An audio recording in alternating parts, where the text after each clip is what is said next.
nature of a substitute as offered by Ms. Crockett of Texas. Without objection, the amendment is considered as read. I reserve a point of order. Ms. Crockett is recognized for 5 minutes to explain her amendment. Thank you, Mr. Chair. I'm introducing this amendment to emphasize the importance of telling the truth.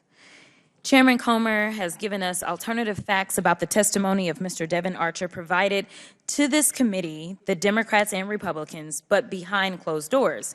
Again, it's common sense not to trust my colleagues on the other side of the aisle when it comes to stating the facts, because they are the same ones that gave us alternative facts about the election. They gave us alternative facts about January 6th, and thus far they have given us alternative facts, at least to the American people, about their motivation for this impeachment inquiry. So I do have a few receipts that I'd like to go through. On December 6, 2023, Chairman Comer tweeted out that President Biden emailed with his son's business associates.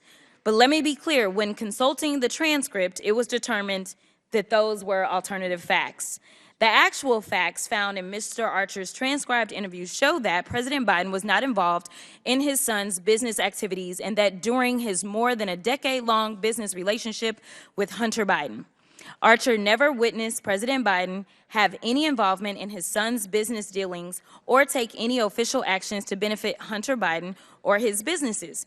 And Archer never witnessed Hunter Biden discuss the substance of his business with his father or ask his father to take any official actions. Again, in August of 2023, Chair Comer stated in an interview to Newsmax that Mr. Archer, quote, admitted that the Burisma executives were squeezing Hunter Biden to try to do everything he could to get the prosecutor Shokin fired because they were going after their corrupt energy company. And lo and behold, a few days later, Joe Biden actually did that. After consulting the transcript, yet again, it was determined another alternative fact.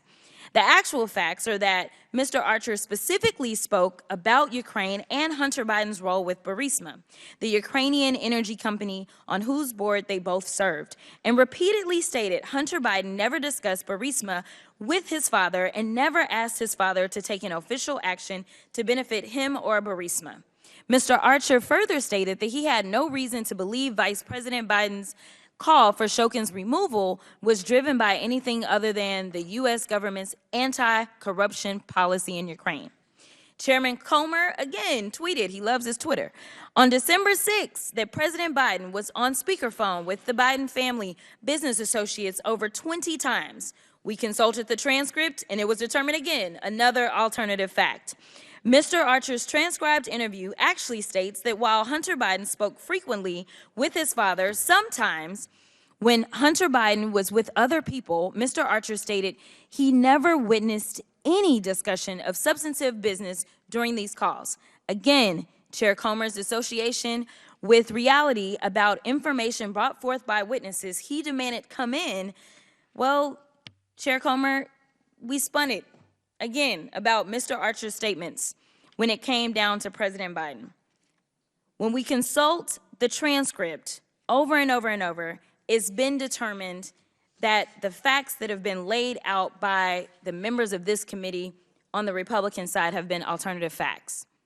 When Mr. Archer was directly asked during the transcribed interview if President Biden was the brand, Mr. Archer clarified that D.C. was the brand and that he and Hunter Biden helped to assemble a team of attorneys, lobbyists, and public officials, public affairs professionals to handle Burisma's government relations, and President Biden was not part of the D.C. team. It is no wonder that Hunter Biden wanted to come before everyone in public because, Mr. Chairman, it is vital that we continually have to set the record straight and make sure that alternative facts are not what's being handed out to the American people, but instead the facts, the real facts, reality. Well, the gentleman, I would also like to, yes. Just for a quick question, Ms. Crockett, and I thank you for that illuminating intervention, because I'm starting to wonder if the Russian hoax should apply to the lie about Burisma, which sits at the very heart of this investigation.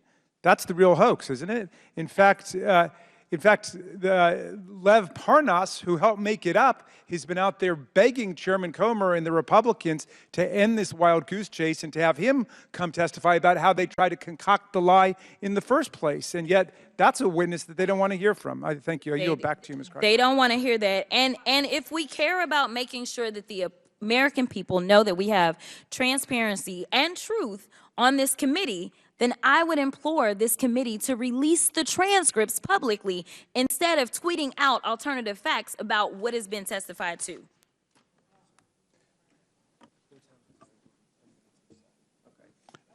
Mr. Chairman. As previously approved, each side has, Mr. as Chairman. previously approved, each side has 10